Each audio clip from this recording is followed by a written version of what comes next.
नमस्कार, मैं हूं जयश्री नागदा और आप देख रहे हैं सीबीसी न्यूज राजस्थान। मुख्यमंत्री अशोक गहलोत ने विधानसभा चुनाव से पहले मास्टर स्ट्रोक खेलते हुए ओबीसी आरक्षण बढ़ाने का ऐलान किया है। मानगढ़ में राहुल गांधी के सामने सीएम अशोक गहलोत ने ओबीसी के आरक्षण को 21 से बढ़ाकर 27% करने का ऐलान कर दिया है। सीएम गहलोत ने पहले प्रदेश में कई मौकों पर माहौल बनाया और फिर विधानसभा में संकल्प पारित करवाया। इसके बाद उन्होंने राहुल गांधी के सामने बड़ा ऐलान कर फिर सबको चौंका दिया। ओबीसी के 55% वोट बैंक को साधने के लिए गहलोत ने रिजर्वेशन बढ़ाने का ऐलान किया था। साथ ही मूल ओबीसी की 6% जनसंख्या के लिए अलग से 6% रिजर्वेशन की घोषणा की है। बता दें कि मानगढ़ धाम में सीएम गहलोत ने सभा को संबोधित किया और इस दौरान उन्होंने जातिगत जनगणना कराने का भी ऐलान किया।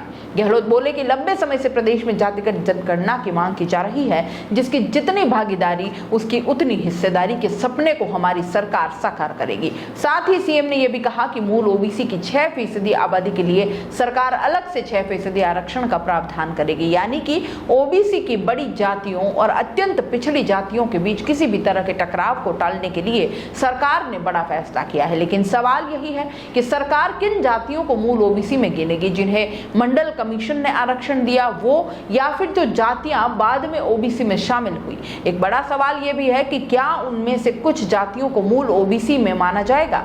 प्रदेश में जातिगत जनगणना की मांग लंबे समय से की जा रही थी, जिसके बाद सीएम गहलोत का यह ऐलान चुनाव जीतने के लिए तुरुप का इक्का समझा जा रहा है। साथ ही सीएम के इस कदम का ओबीसी संगठनों ने स्वागत भी किया है।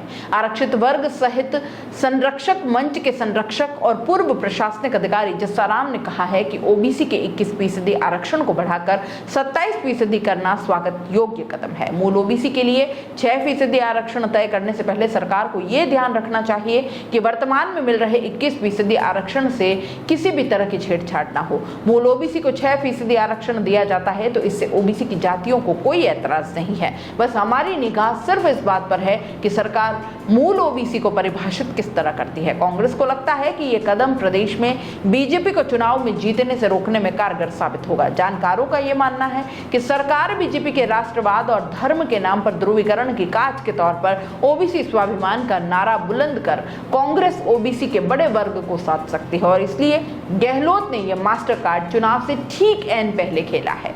गहलोत के इस कदम से मूल ओबीसी की बेहद पिछड़ी जातियों और ओबीसी की मजबूत जातियों के बीच अब रिश्तों में सुधार आने की भी संभावनाएं जताई जा रही हैं।